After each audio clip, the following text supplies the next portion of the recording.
دیکھیں کربلا کے میدان میں امام حسین نے آخر وقت میں 3 حملے کی، چاہے آپ انہیں 3 حملے کہیں اور چاہے امام حسین کی 3 جنگیں کہیں،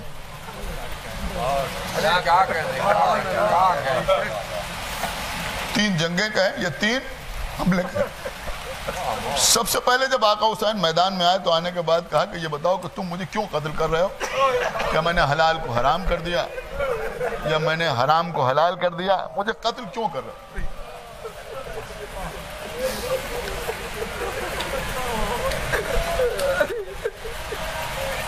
کوئی جواب نہیں آیا۔ پھر پوچھا، جب 3 مرتبہ پوچھا تو آواز آئی بغضاً لأبیک، آپ کو آپ کے بابا کے بغض پر قتل کر۔ اس سے پہلے میرے آقا ساری حجتیں تمام کر چکے تھے، مجھے واپس چلا جانے دو، مجھے مدینے جانے دو، مجھے اپنی حکومت کی سرحد سے باہر چلا جانے دو۔ یہ حکومت کی سرحد سے باہر یہی ہندوستان تھا۔ آخر میں حجت یہ بھی تمام کر دی کہ مجھے شام جانے دو، میں خود تمہارے حاکم سے بات کروں گا۔ لیکن وہاں سے آواز آتی رہی کہ ہمیں کوئی آپ کی شرط منظور نہیں۔ آخر میں فرمایا اچھا اگر کوئی شرط منظور نہیں ہے تو پسر ساز سے کہا کہ تو سب کے سامنے یہ وعدہ کر کہ عرب کا دستور یہ ہے کہ ایک کے مقابلے میں ایک آتا ہے، اب میرے اصحاب و انصار میں کوئی باقی نہیں ہے، لہذا ایک آدمی میرے مقابلے پہ آتا جائے۔ اس نے کہا ہاں یہ شرط منظور۔ یہ کہہ کہ وہ اپنے خیمے میں چلا گیا۔ ایک آدمی ہمت کر کے امام حسین کے سامنے آتا تھا۔ آقا حسین کی تلوار چلتی تھی، آقا حسین کی تلوار چلتی تھی، اس کا سر دھڑ سے الگ ہوتا تھا، دوسرا، تیسرا، چوتھا، 5واں، 6واں، 7واں، 8واں۔ عزیزوں بعض روایات میں ہے کہ 1200 افراد کو آقا حسین نے قتل کیا۔ لیکن میں پہلے ہی دن آپ کی خدمت میں عرض کر چکا ہوں کہ کربلا کے میدان میں وقت کی رفتار امام حسین کی مٹھی میں تھی۔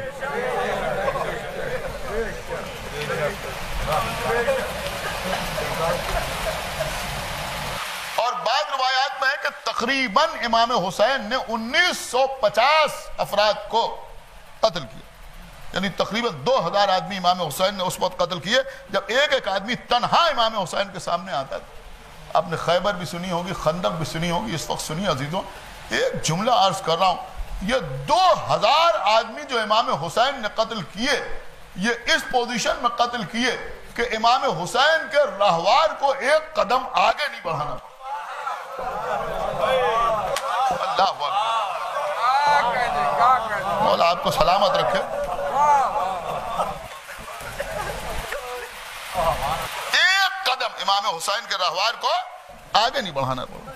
تقریباً 1950 افراد کو آقا حسین نے قتل کیا۔ سنیں، یہ بچے بھی سنیں، قتل کیا امام حسین علیہ السلام نے۔ عزیزوں آپ کو معلوم اس کے بعد کیا ہوا؟ اس کے بعد یہ ہوا کہ لوگ ہاتھ جوڑ کے آقا حسین کے سامنے آئے، کہا فرزند رسول آپ تھوڑی دیر آرام کر لیں کہ ہم اپنے لاشیں اٹھا کے اپنے خیموں کے پاس لے جائیں۔ سمجھ رہے ہیں آپ؟ غور کیجئے گا، مسئلہ یہ تھا کہ امام حسین کے چاروں طرف اتنے دشمنوں کے لاشیں پڑے ہوئے تھے کہ اب دشمن یہ چاہتے تھے کہ میدان تھوڑا صاف ہو جائے تاکہ جنگ کی جائے۔ میرے آقا نے فرمایا ٹھیک ہے، یہی وہ موقع تھا کہ جہاں آقا حسین نے نیزے کو زمین پر گاڑ دیا۔ دن بھر کے تھکے ہوئے حسین نے پیشانی نیزے پر رکھی۔ اتنی دیر تک امام حسین آرام کرتے رہے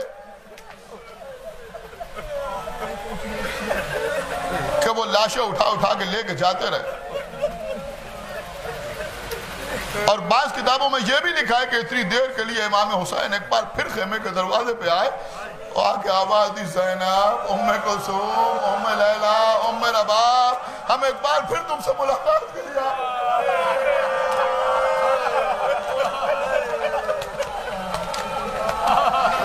بار پھر بیویوں سے رخصت ہو کے حسین میدان میں آئے. اب میدان صاف ہو چکا تھا. یہ امام حسین کی پہلی جنگ تھی. اب عزیزوں شمر ملعون کے ساتھ یزیدی سپاہیوں کا ایک گروہ پسر سعد کے پاس پہنچا اور جانے کے بعد کہا کہ کیا تو چاہتا ہے کہ ایک ایک کر کے سب کو جہنم پہنچا دے؟ اگر ایک ایک آدمی حسین کے مقابلے میں جاتا رہا تو یہ سب کو قتل کر ڈالیں گے. اس نے کہا میں وعدہ کر چکا ہوں کہ تیرا وعدہ تیرے ساتھ ہے. اگر تو نے ہمیں اجتماعی حملے کا حکم نہ دیا تو پھر ہم سب سے پہلے تجھے قتل کر دیں گے. اس نے کہا ٹھیک ہے. اب ایک ایک نہیں بلکہ دو دو آدمی آئے. اب عزیزو دو دو آدمی امام حسین کے سامنے آتے رہے. آقا حسین انہیں قتل کرتے رہے. تین تین آئے, انہیں قتل کیا. پانچ پانچ, چھ چھ, سات سات, 10 10, 100 کے پرے آئے. اب جب 100 آدمی امام حسین کے سامنے آنے لگے تو اب امام حسین نے اپنے گھوڑے کو تھوڑی سی زحمت دی. اب عالم یہ تھا کہ جب 100 آدمی امام حسین کے سامنے آتے تھے تو امام حسین نیزے کو ایک جگہ گاڑ دیتے تھے اور تلوار کو ہاتھ میں لیتے تھے اور گھوڑے کو ایک کاوا دیتے تھے اور گھوڑا اس 100 کے پرے سے ہو کے نکل کے واپس آتا تھا اسی نیزے کے پاس اور وہ 100 کے 100 اپنے خاک و خون میں اڑیاں رگڑتے نظر آئے. اب اس شان سے آقا حسین کربلا کے میدان میں جنگ کرتے رہے. جنگ جاری رہی عزیزوں. اب یہاں تک کہ عزیزوں لوگ پھر پسر سعد کے پاس آئے کہ یہ 100 سے بھی کام نہ چلے گا, حکم دے کہ اجتماعی حملہ کیا جائے. اجتماعی حملہ کیا جائے. عزیزوں مجبور ہو کے اس نے کہا کہ ٹھیک ہے اب اجتماعی حملہ کیا جائے. لیکن جب اجتماعی حملے کا حکم دیا گیا, اب سنیے امام حسین کی دوسری جنگ, جب اجتماعی حملے کا حکم دیا گیا تو امام حسین علیہ السلام نے دیکھا کہ میمنہ آگے بڑھ رہا ہے, میسرہ آگے بڑھ رہا ہے, قلب لشکر آگے بڑھ رہا ہے. ایک مرتبہ پسر سعد کی آواز گونجی, کچھ دیر ٹھہرو, اس لیے کہ ہم چاہتے ہیں کہ سب سے پہلے دریا کے اوپر پہرا بیٹھ جائے. آقا حسین دریا کی طرف نہ جانے پائیں, اس لیے کہ اگر یہ دریا کی طرف چلے گئے اور انہوں نے پانی پی لیا تو کوئی قیامت تک ان سے جنگ نہ کرنے پائے گا. ہاں عزیزو 30,000 کا لشکر ادھر دریا کی طرف روانہ ہوا. دریا کی طرف 30,000 کا لشکر روانہ ہوا. ادھر ایک شخص کہ جس کا نام تمیم شامی تھا, یہ بالکل ویسے ہی جیسے خیبر میں مرحب تھا, جیسے خندق میں عمرو ابن عبد ود تھا, جیسے حنین میں ابو جرول تھا. بہت توجہ آپ حضرات کی چاہتا ہوں. اسی طرح یہ تمیم تھا, جیسے جناب عباس کے سامنے ابو شاسا آیا تھا, بالکل اسی طرح یہ تمیم شامی تھا. بہت بہادر, بہت شجاع اس کا چرچا تھا, اور اکثر مدینے میں مسلمان بھی اس کی بہادری کے قصے بیان کیا کرتے تھے. لیکن جب یہ امام حسین کے سامنے آیا تو اتنی بہادری کے باوجود جب آقا حسین کے سامنے آیا تو عزیزوں کتاب میں یہ جملہ لکھا ہوا ہے کہ یہ اپنے سر کے اوپر ایک وزنی خود لوہے کا پہنا ہوا تھا, اور اس خود کے اوپر اس نے ایک بہت بڑا پتھر باندھ لیا تھا. آپ کو معلوم ہے اس نے پتھر کیوں باندھا تھا؟ پتھر اس نے اس لیے باندھا تھا کہ ہر قبیلے اور ہر قوم جو عرب میں لوگ رہتے تھے جن کی شجاعت مشہور ہوتی تھی, ہر قبیلے کا ایک مخصوص وار ہوتا تھا, ایک مخصوص وار ہوتا تھا. یہ بنی ہاشم کا جو خاندان تھا ان کا ایک وار مشہور تھا, اس وار کو کہتے تھے ام الراس. یاد رکھیے گا, اس وار کو کہتے تھے ام الراس. وہ وار ایسا ہوتا تھا کہ سیدھا سر کے اوپر آتا تھا, سمجھ رہے ہیں آپ, سیدھا سر کے اوپر آتا تھا اور پھر آدمی 2 حصوں میں تقسیم ہو جاتا تھا. وہی وار امام حسین, وہی وار میدان خیبر میں مولا علی نے مرحب کے سر کے اوپر کیا تھا. سن رہے ہیں آپ, وہی وار مولا علی نے مرحب کے سر کے اوپر کیا تھا. لہذا یہ واقف تھا کہ یہ بنی ہاشم کی شخصیت ہے, لہذا ام الراس ان کا مخصوص وار ہے. تو اس وار سے بچنے کے لیے اس نے ایک وزنی خود پہنا تھا اور اس کے اوپر ایک بھاری پتھر باندھے ہوئے تھا کہ یہ پتھر مجھے اس وار سے بچا لے گا. لیکن یہ کمبخت بھول گیا تھا کہ حسین اس کے بیٹے ہیں جو پتھر میں علم نصب کرنے والا.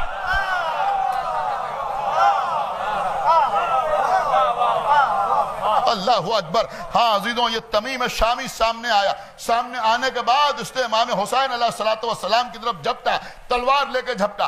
آقا حسین نے نیزے کو سامنے کیا. اب جو نیزے کو سامنے کیا تو اس کی تلوار کے 2 حصے ہوئے. اس کے بعد امام حسین نے وہی وار کیا جس سے بچنے کے لیے یہ پتھر باندھ کے آیا تھا. لیکن دنیا نے دیکھا کہ برابر سے پتھر کٹا, پھر خود کٹا, پھر اس کا سر کٹا.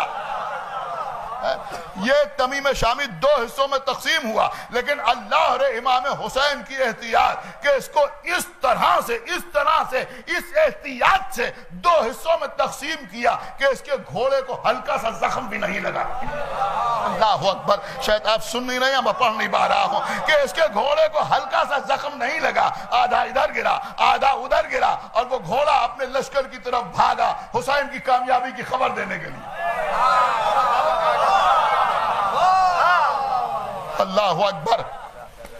عزیزوں، اتنی دیر میں ادھر 30,000 کے لشکر نے دریا پہ پہرا بٹھا دیا۔ 30,000 کے لشکر نے دریا کو گھیر لیا، اس لیے کہ کوئی دریا کی طرف آنے نہ پائے۔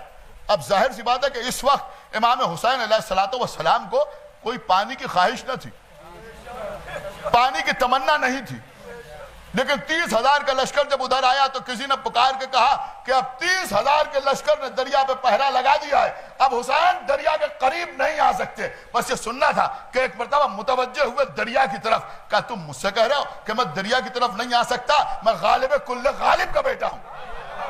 اللہ اکبر، میں غالب کل غالب کا بیٹا ہوں۔ اور اس کے بعد تلوار لے کے امام حسین ایک مرتبہ دریا کی طرف بڑھے۔ اب جو حسین دریا کی طرف بڑھے، ظاہر سی بات ہے کہ عباس کا بڑا بھائی آ رہا تھا۔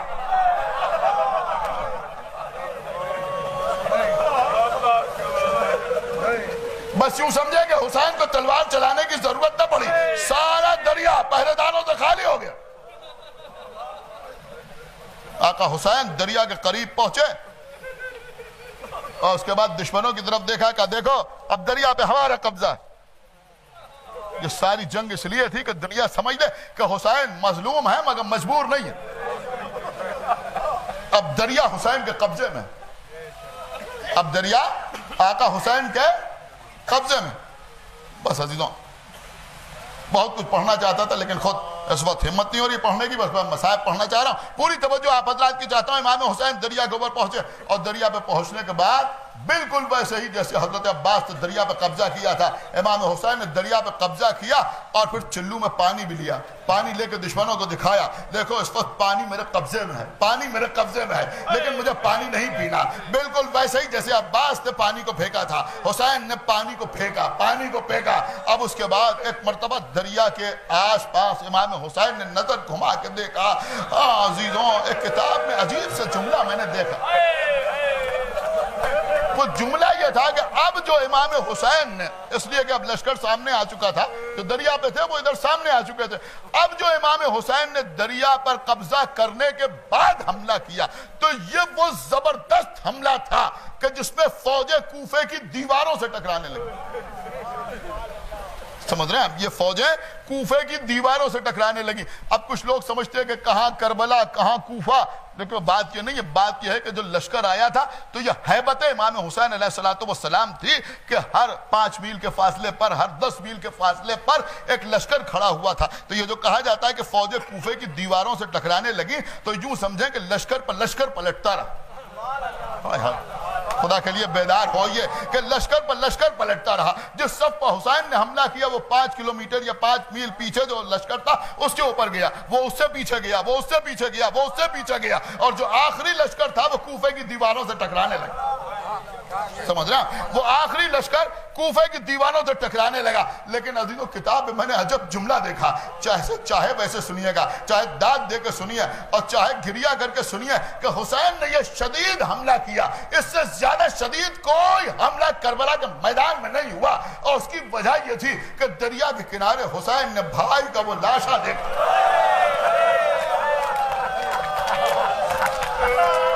جس کے بازو کٹے ہوئے تھے۔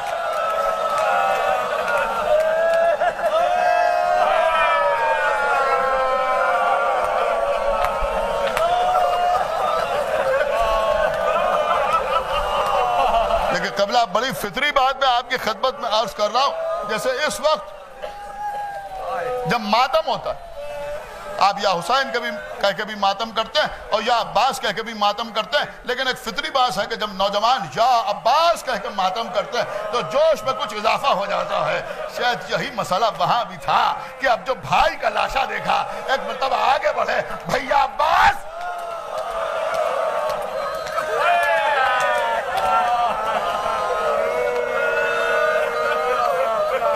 تمہارے دل میں لڑنے کی بڑی تمنا تھی، لو یہ حملہ تمہاری طرف سے کرتا۔ اے بھائیا، کیا پیاسے بھائی کی جنگ نہ دیکھو گے؟ کیا داد شجاعت نہ دو گے؟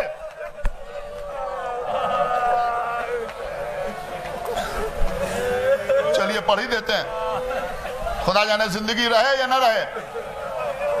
اب عزیزو، یہ وہ حملہ تھا کہ جو امام حسین علیہ السلام لشکر کے اوپر آئے، جدھر سے نکل جاتے تو ادھر لاشوں کے انبار لگ جاتے تھے۔ لشکر یزید کے بچے ہوئے سپاہی بیان کرتے ہیں کہ عالم یہ تھا کہ اتنے بڑے لشکر کے درمیان حسین کا گھوڑا گردش کر رہا تھا، اور سپاہیوں کا عالم یہ تھا، ان کا بیان یہ ہے کہ کبھی ایسا محسوس ہوتا تھا کہ حسین کا گھوڑا مرتجز آسمان سے نازل ہو رہا ہے، کبھی ایسا محسوس ہوتا تھا کہ وہ زمین کے اندر سے باہر آ رہا ہے، کبھی لگتا تھا داہنی جانب سے حملہ کر رہا ہے، کبھی لگتا تھا بائیں جانب سے حملہ کر رہا ہے، کبھی لگتا تھا سامنے سے آ رہا ہے، کبھی لگتا تھا کہ پشت سے وار ہو رہا ہے، یعنی ہر طرف سے یزید کا لشکر امام حسین علیہ السلام کی ہیبت سے گھر گیا۔ غور کر رہے ہیں آپ؟ آقا حسین کی تلوار چل رہی تھی، تلوار نہیں چل رہی تھی۔ میں کیا آپ کی خدمت میں عرض کروں کہ شاید ملک الموت میں وہ صورت نہ تھی جو حسین کی تلوار میں تھی۔ اللہ اکبر، حسین کی تلوار آگے بڑھ رہی تھی، یزیدی خاک و خون میں اولیاء رگڑتے ہوئے نظر آ رہے تھے۔ بس عزیزوں، آج ہی میں نے کتاب میں ایک چیز دیکھی، جی چاہ رہا ہے کہ اس وقت آپ کی خدمت میں عرض کر دوں کہ جب یہ عالم دیکھا تو شمر اور عمر سعد آپس میں گفتگو کرنے لگے کہ اب کیا کیا جائے۔ تو اس وقت ایک شخص کو تیار کیا گیا جو کمند باز تھا، ہو سکتا ہے یہ بات آپ پہلی بار سننا، جو کمند باز تھا۔ کمند باز آپ سمجھے کسے کہتے ہیں؟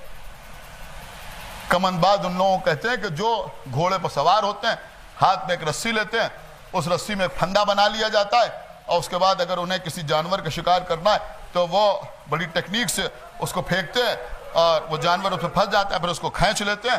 اور عرب میں جنگ کے میدان میں اکثر لوگ یہ حربہ اپنے دشمنوں کے لیے، یعنی جو مد مقابل آتا تھا اس کے لیے بھی استعمال کرتے تھے۔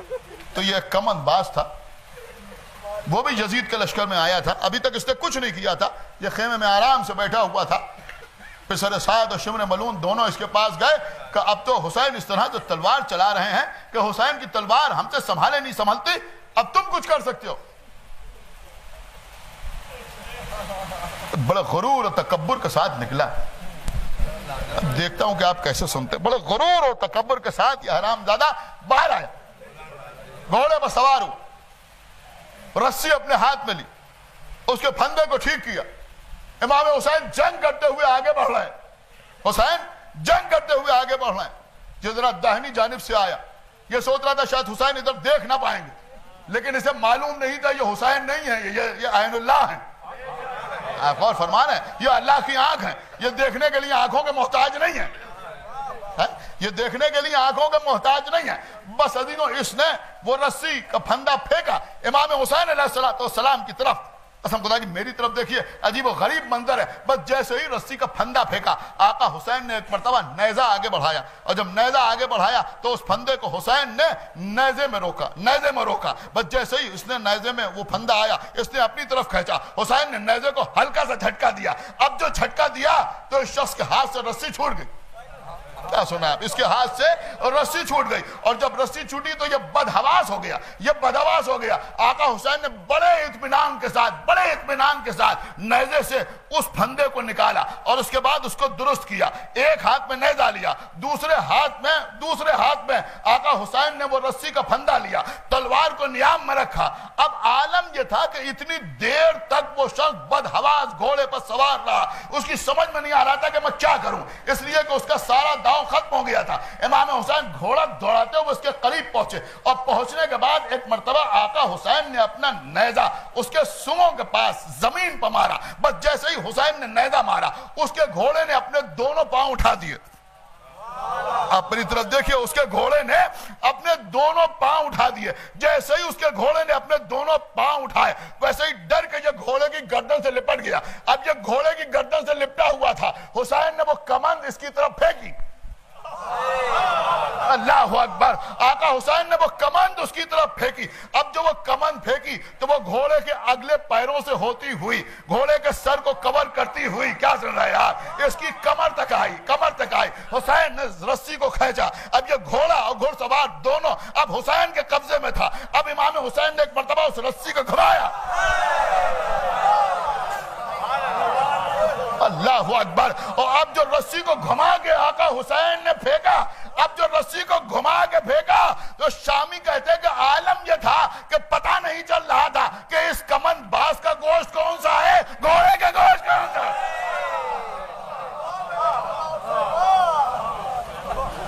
یہ تھی عزیزوں آقا حسین کی جنگ. میں نے سب کچھ نہیں پڑھا, چند جھلکیاں آپ کو دکھائیں. عزیزوں جب یہ شجاعت کا مظاہرہ ہوا تو اب لشکر بہت دور چلا گیا. اب آقا حسین تنہا میدان میں کھڑے ہوئے. کسی کی ہمت نہیں پڑ رہی ہے کہ جو آقا حسین کے قریب آئے. پسر سعد نے بڑی مشکل سے لوگوں کو راضی کیا اور اس کے بعد تیر اندازوں سے کہا کہ تم دور سے حسین پر تیر برساؤ. اب کسی میں قریب آنے کی ہمت نہ تھی, دور سے تیر چلنے لگے. اسی وقت ایک آواز غیبی آئی,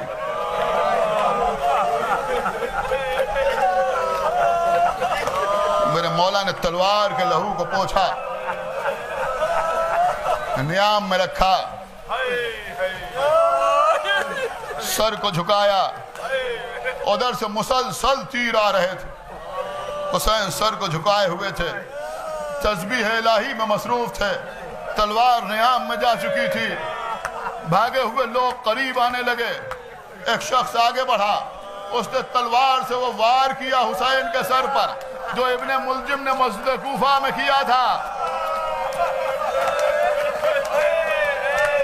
ہاں عزیزوں, جو وار ایسا تھا کہ حسین کا امامہ دو حصوں میں تقسیم ہوا, سر سے خون جاری ہوا. ابھی قمع و زنجیر کا ماتم بھی ہوگا. آپ اپنا خون امام حسین کے نام پر نظر کریں گے. بس مجلس تمام ہو رہی ہے عزیزوں. امام حسین نے ایک مرتبہ آسمان کی طرف دیکھا. پروردگار میں تیری رضا پہ راضی ہوں, رضن بقضاہی و تسلیما لامرہ. اب نہ معلوم کتنے تیر ایسے تھے جو حسین کے جسم اطہر میں پیوست ہو گئے. پتہ نہیں کتنے تیر امام حسین کے جسم اطہر میں پیوست ہوئے. وہ وقت بھی آیا کہ جب حسین گھوڑے پر جھوم رہے ہیں, کبھی دائنی جانب کبھی بائیں جانب. خدا لعنت کرے سنان ابن انس ملعون پر. یہ آگے بڑھا, حسین کے پہلو پر وار کیا, حسین کے پہلو پر وار کیا. عجب نہیں کہ جب پہلو شکستہ ہوا ہو تو مدینے کی طرف دیکھ کے کہو اماں, مدینے میں آپ کا پہلو بھی شکستہ ہوا تھا. اے اماں, آج میرا پہلو بھی شکستہ ہو گیا.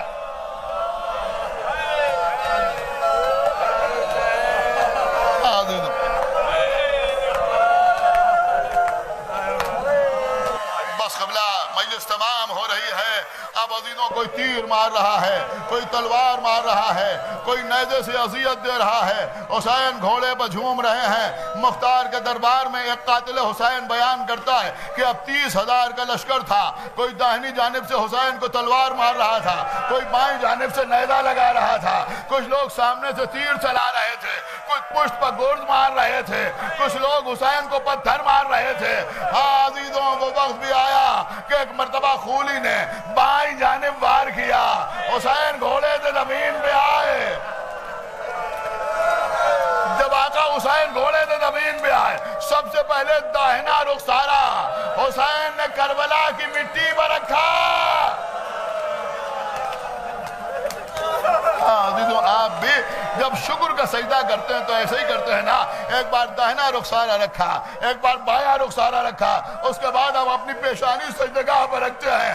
عزیزوں, ایسے ہی حسین نے داہنا رخسارا مٹی پر رکھا, پھر بایاں رخسارا رکھا, پھر سر کو خاک پر رکھا. اے پروردگار تیرا شکر ہے. اللہ اللہ اکبر. ایسے موقع پر شکر کرنے والے کو حسین کہتے ہیں. بس مجلس تمام ہو رہی ہے. عزیزو اب امام حسین شکر کا سجدہ کر رہے ہیں. شمر ملون خنجر لے کے آگے بڑھا.